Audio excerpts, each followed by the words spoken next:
Welcome to In the Moment. That is horrible. Nice little play on words. I'm your host, Jared Mao, and this is the first YouTube video that I've ever made in my life. I'm not really sure what I am going to be talking about. I am an extraordinarily ordinary individual. Pardon me. Make sure you're getting your water intake. That's a non-negotiable. Um, yeah, like I said, I'm not 100% sure what this channel is going to entail. I have a wide variety of interests and hobbies, and my main purpose of creating a YouTube channel is to just showcase an average person chasing not so average things, right? I've got some pretty, we'll call them idealistic goals out of my life. I am a business owner. I'm a chiropractor, so I own my own private practice here in Wisconsin. It's still in the early stages. I'm 2.5 years into this, learning a new thing every single day. It seems like it is a very challenging process. And I think that is what a lot of people need to hear. One thing that I struggle with on social media is just you see success. Success is laid out to you in anywhere from 6 second to 90-second videos on Instagram Reels and TikTok. And me growing up in the early 2000s, we had Vine. I don't know how many of you watching this are familiar with Vine, but it's something that I see constantly. And one of the things that I've noticed is that my brain gets so bogged down. Like, I'm an incredibly literal person. I see success happening in these minute and a half videos, and I know that that's not attainable. Success takes a very long time in some scenarios, and it's one of the things that I'm trying to be better about is, focusing my understanding on, hey, this is probably going to take anywhere from 5 to 10 years to really start seeing things push in a positive direction. This is something that is not going to happen overnight. Now, one of the things that I have noticed over the course of my time in being a business owner and being a chiropractor is that the people that I surrounded myself with from a very early stage in my graduate school at Palmer College of Chiropractic in Davenport, Iowa, is when you surround yourself with incredibly driven individuals and high earning and very successful people, you see what you're capable of doing. And then when you're not living up to that standard, it's hard. It's incredibly hard. And I don't think that I've ever been somebody that is, the hustler type of person. I'm not somebody that's working 50, 60, 70, 80 hour weeks. And I think one of the things that I've started to learn is like, okay, what do I know that I'm capable of accomplishing? What is the effort that I'm willing to give? I'm willing to put in the work. I feel like I do work hard. You can always work harder. Every single person on the planet is capable of doing more than what they're putting forth. And it doesn't matter if you're self employed, working 120 hours a week. It doesn't, that is not something that you should be doing in the first place. 120 hours a week means that you are getting 48 hours of sleep throughout the week, and dividing 48 through 7 days is barely clearing 6 to 7 hours a day. I mean, you can do it, but you are going to be miserable. That's not what this is about. I'm getting off on a tangent. I feel like I am capable of putting in very hard work, and I have put in very hard work. And one of the things that I have not done very well is giving myself the grace and seeing the success that I've seen over the course of the first 2.5 years. Through chiropractic care, we've been able to change a lot of lives for the better, and it's something that needs to be celebrated constantly. I don't know how to celebrate that. My wife, my lovely wife, my beautiful wife, I love you so much. Her name is Hannah. She'll be in some of the videos in the future. She's somebody who's on my ass constantly. It's like, hey, you gotta be able to focus on the things that you've done successfully instead of focusing on the next thing. Now, there's a very fine line that you need to tread, and I feel like I am always going to be worried about what's the next goal that we need to have set. That's the mindset of people that are incredibly driven. It's difficult for people to take a step back and look at what they've done and say, I've done good. I need to celebrate X, Y, Z. When in reality, most of the time, they do something good. You get that 30-second rush of accomplishment, of achievement, of gratification, and then it's done next. There's a great book by Tim Grover called Relentless, and that's one of the things that he talks about in high achievers is what's the next thing that we need to be focused on, and that can be an incredibly beneficial tool for driving people forward, or it can be incredibly crippling for some people. You know, there's a wide variety that you're going to get from people. And I feel like I'm losing the focus of the topic here. This is more meant to be an introduction video. It's not meant to be me just sitting here rambling, talking about different aspects of business, entrepreneurship, or motivation. That will be some of the focus of the content that I create. Is not everybody is a hustler. Not everybody is a high achiever. There are things that you can do to be successful. You have to determine what success is for yourself. And that's one of the things that I've struggled with incredibly significantly is what is my term of success? I've got people that are incredibly close in my life that do the same thing I do. Their goal is to see as many people as possible in a given week. And that's freaking awesome. You can change millions of lives by focusing on your community and how you significantly impact one person that goes on to significantly impact two, then four, then eight, then 16, then 32. I mean, the connections you make with people have this giant web of disbursement, and you can change so many people's lives.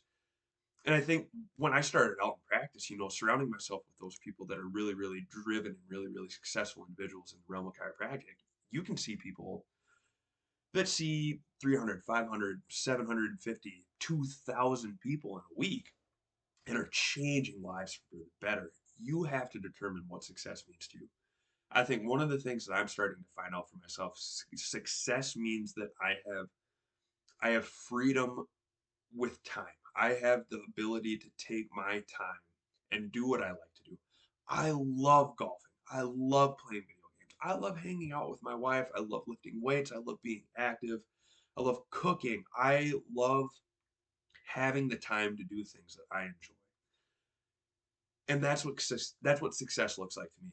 Another aspect of a success is my business able to keep itself afloat?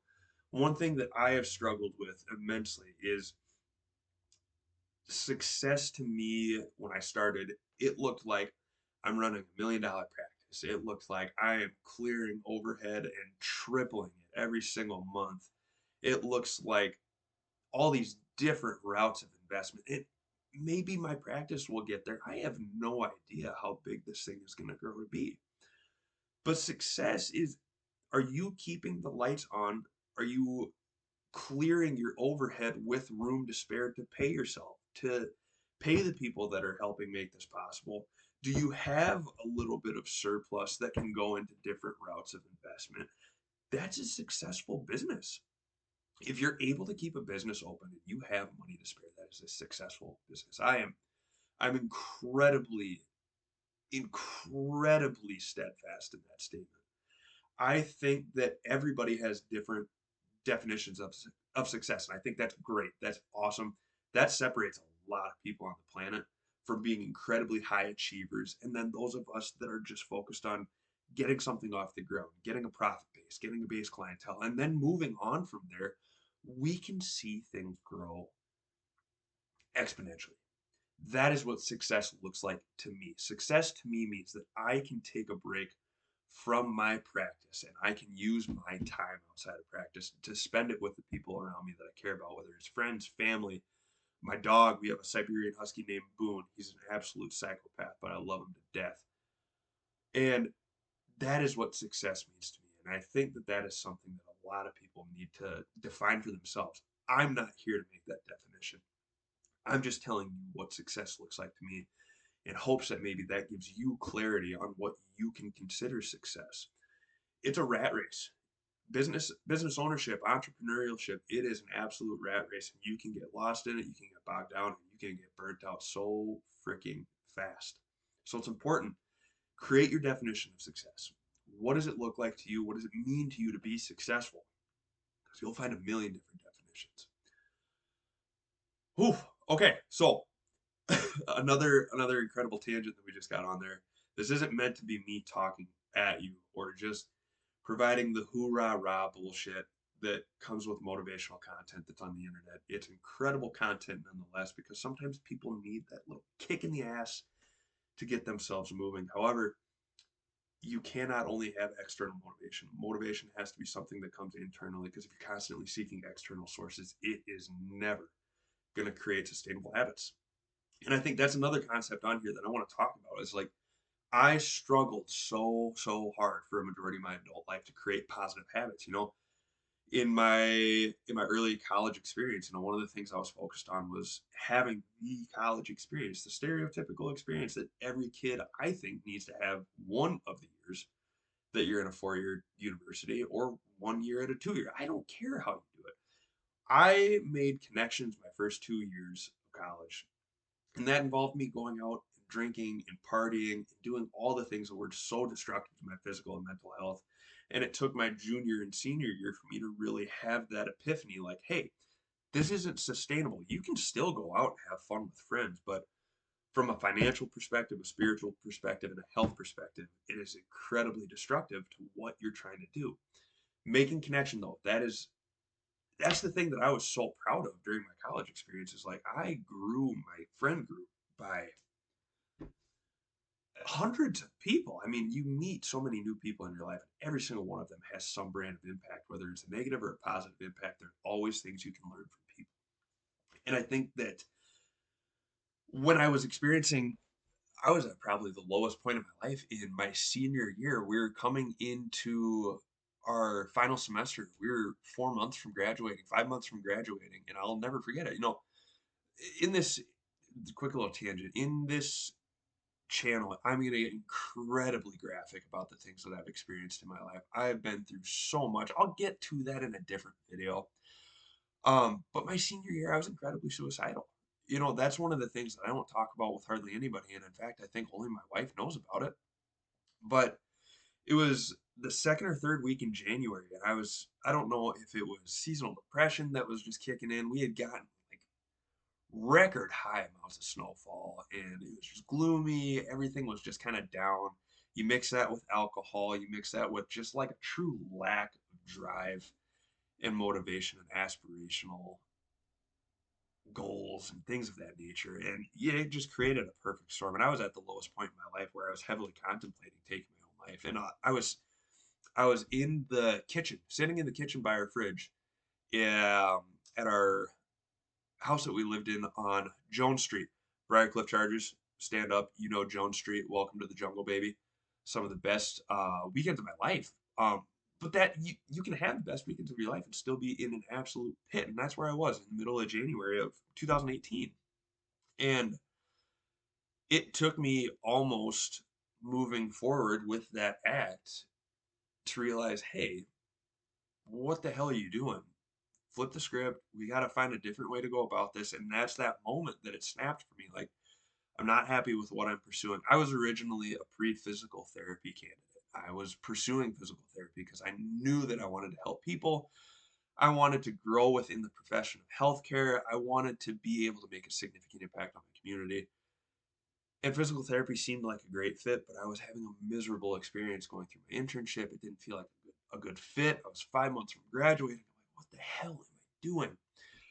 And oddly enough, the next day I had a phone call with my aunt who lives out in Evanston, Illinois, and she mentioned to me that she's seeing a chiropractor that is open to taking interns or shadowing experiences. I'm like, okay, I'll at least reach out. I'll see what it's all about. I'll go and shadow for a few days.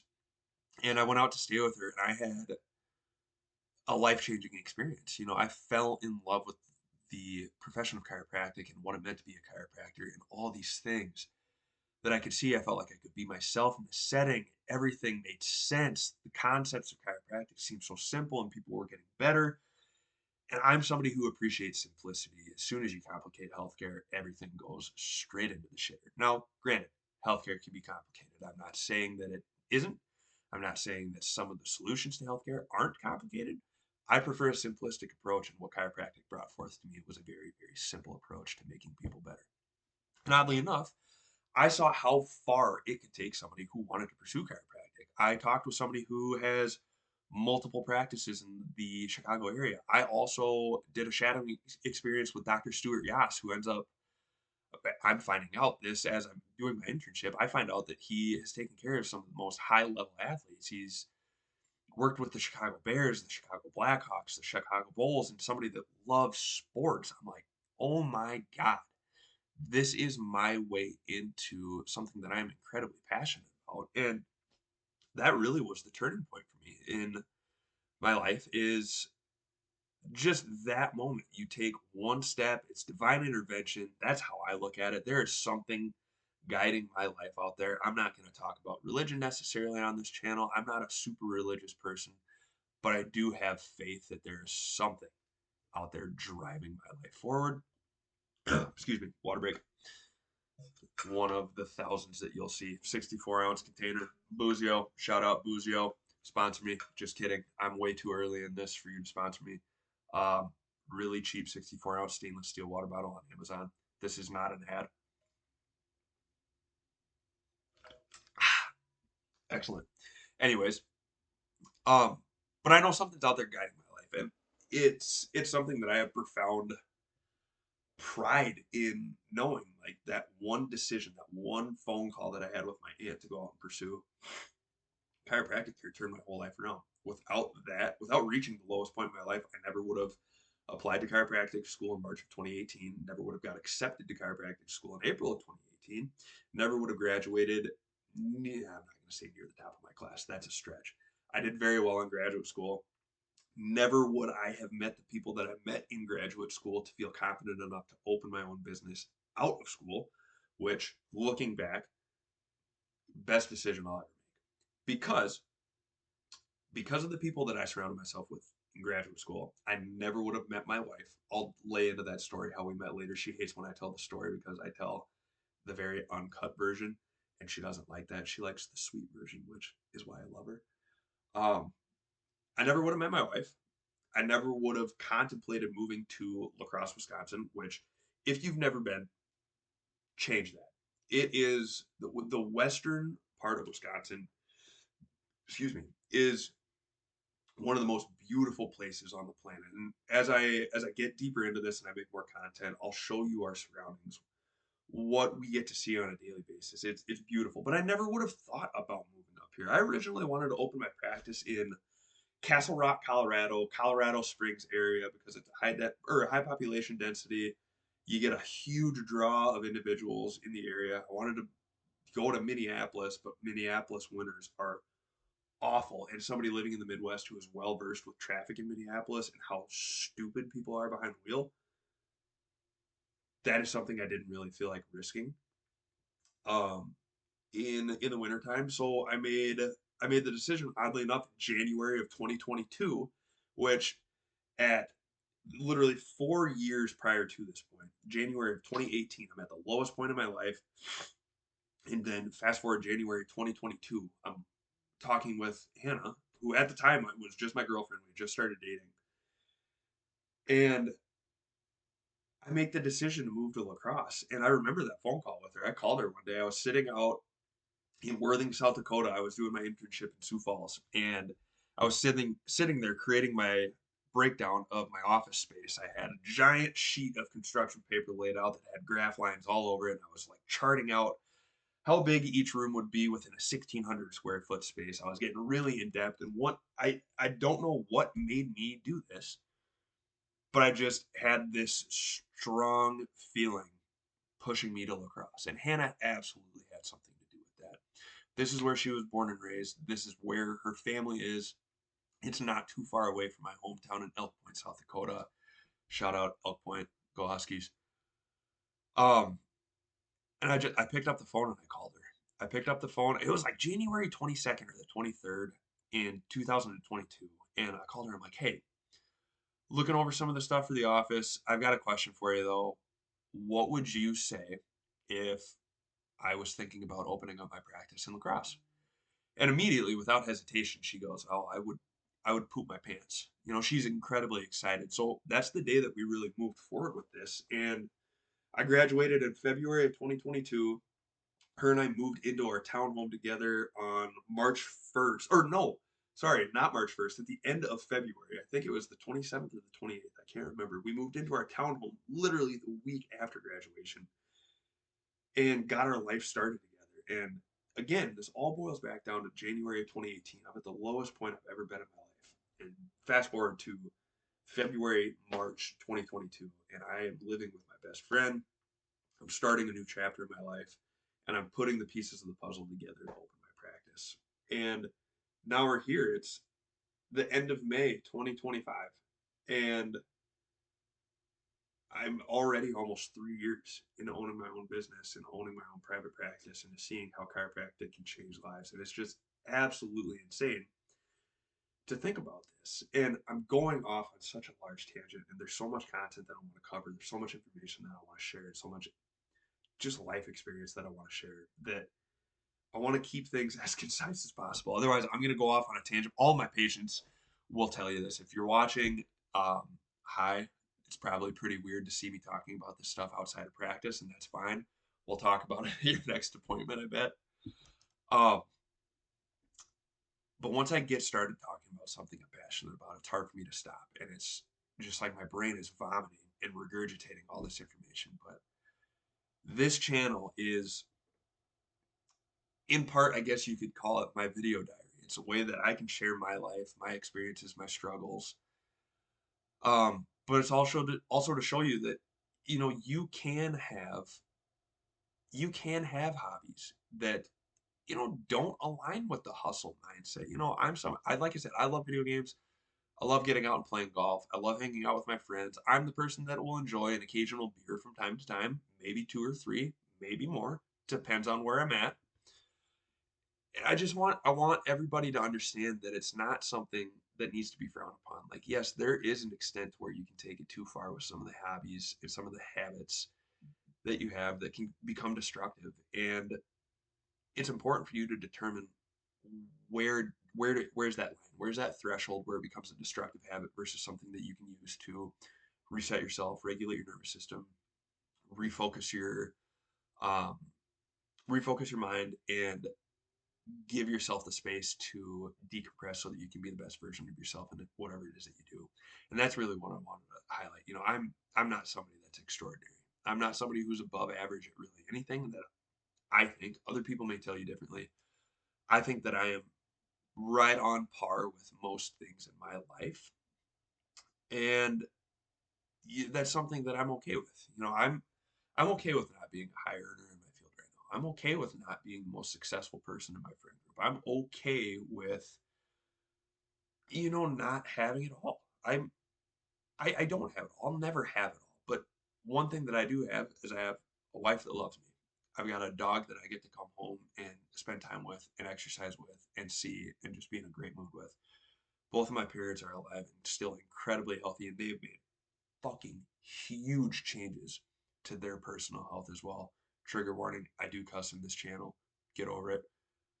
I've got family and siblings and relatives and friends and people that love me unconditionally in my life. I've got a roof over my head. I've got clean water. I'm able to put food in the fridge. I'm able to take care of things around the house. I'm able to go out and still enjoy my life.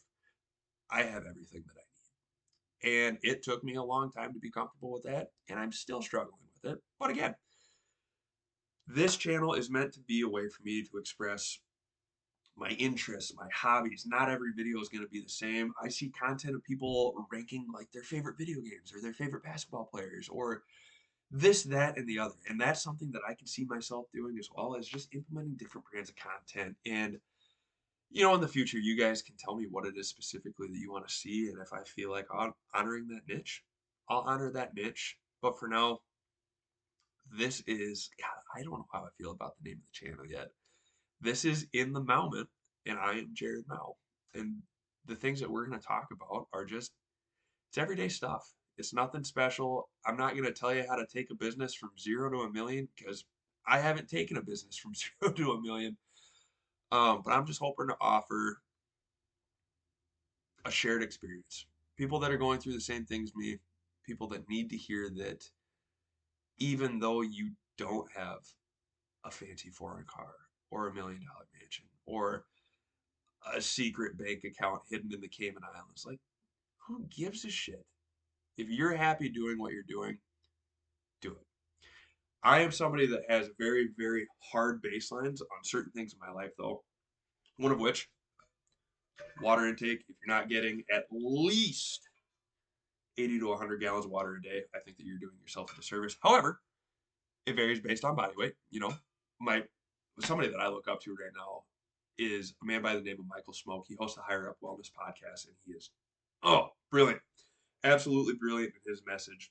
He talks about how even though there are guidelines for water intake, not everybody's the same, right? A female that is 100 pounds soaking wet does not need the same amount of water as me, a male who is 200 pounds and incredibly active. I require more water. I try and get at least a gallon of water a day. And shout out Boozio once again.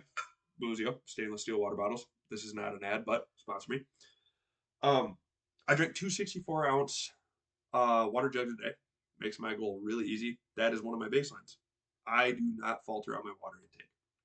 A good baseline or a good guideline that you can follow is 1 ounce of body water per pound of body weight. I think that is an incredibly doable task, or whatever it is that you think that, or maybe not an ounce. What is it? 1 ounce for half pound of body weight? I couldn't tell you. Anyways, try and shoot for 100 gallons of water a day if you can. If not, drink till you're not thirsty, and then drink to thirst after that. That's a terrible message. I'll go back and I'll redo this. This is all off the cuff. I don't have any notes laid in front of me. This is very raw and uncut. I will get you the specifics in future videos, and it will be far more digestible. Don't worry. Another one of the things that I am incredibly steadfast on is my activity level. I'm somebody that embraces physical health through lifting heavy weights. Lift heavy weights. It's great for the body, great for the bones, great for injury prevention, great for overall health and wellness. Another one of the things that I'm incredibly steadfast on is steps throughout the day. I try and get as much movement as I can. There are days where I only get about 6,000 steps. I'm trying to be better about that. Right now, my wife and I are doing the 75 Hard Challenge. Shout out Andy Frisella. This is also not an ad for him, but go listen to his show, Real AF. Share the show. But one of the things, steps. Steps is the easiest way to get your body moving throughout the day. If you can shoot for 8 to 10,000 steps, that's great. It's the easiest way to get activity. And those are the things that I'm really not willing to falter on. I love taking care of my physical health because I feel better when I'm physically fit, when I'm active, when I'm in good shape. But I think that I got a lot off my chest. I was actually really nervous about creating a channel, creating a YouTube video, because I'm not somebody that enjoys putting myself out there. And it feels difficult for me to sit in front of a camera and talk to you. But I'm hoping that I can be better about this. And like I said, really just looking to share some life experience, oh my Lord. Hello.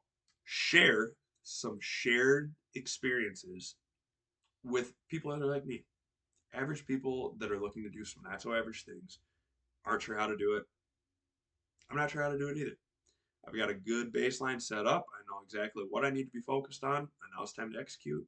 But in this channel, we're going to talk about a lot of stuff. I'm going to talk about sports, video games, golf, cooking, relationships. I'll give you business advice. Take it, don't take it. I don't really give a shit.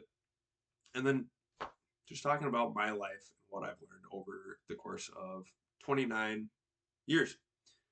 But like I said, this will be the third time that I mention it. It's going to take some time for me to get used to it, I think. But this is In the Moment with Jared Mao. Thanks for listening.